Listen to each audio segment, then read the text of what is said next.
नागिन की बच्ची। ये कहानी एक छोटे से गांव नीलवाड़ा की है। वहाँ के लोग बहुत ही मिलनसार थे।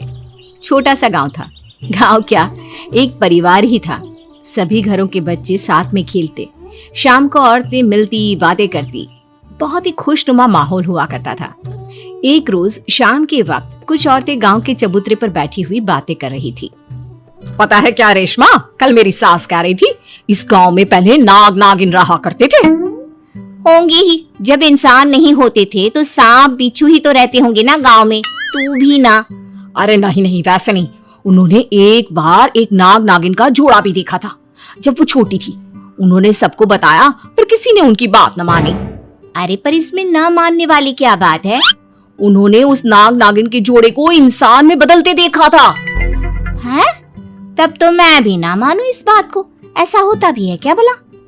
तभी अचानक प्रेमा चीखने लगती है। सांप! सांप! रेशमा, तेरे कंधे पर सांप! अपने कंधे पर झूल रहे काले रंग के सांप को देखकर रेशमा चीख उठती है। बचाओ!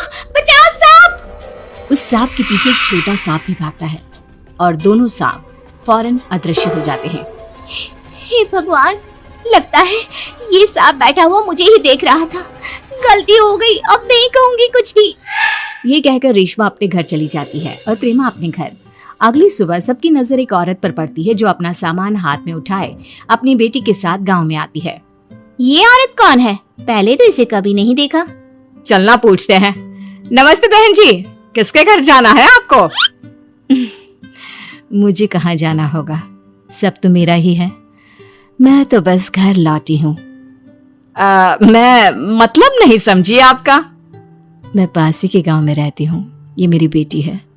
यहाँ पढ़ाई की ज्यादा व्यवस्था नहीं, इसलिए यहाँ आ गए।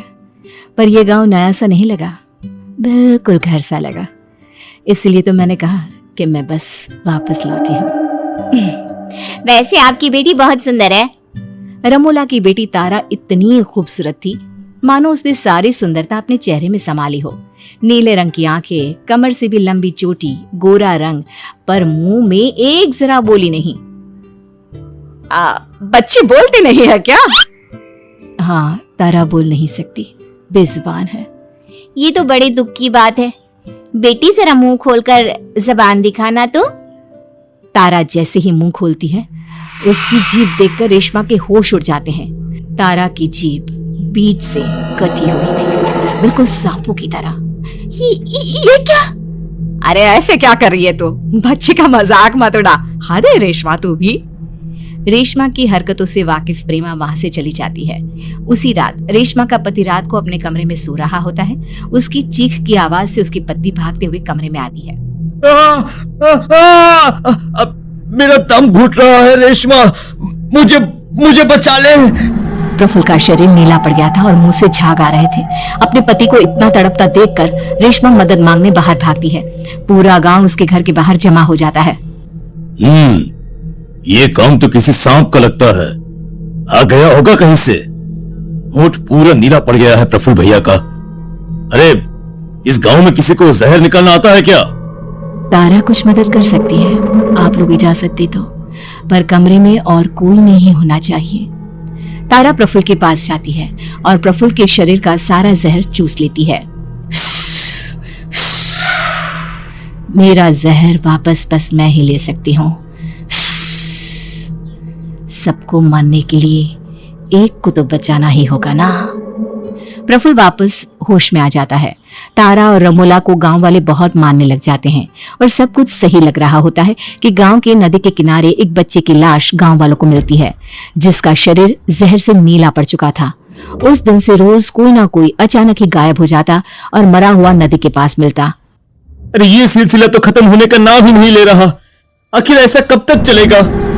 मुझे याद है जिस दिन मेरी सास ने मुझे नागों के बारे में बताया था, उसी दिन से ये सब शुरू हुआ है।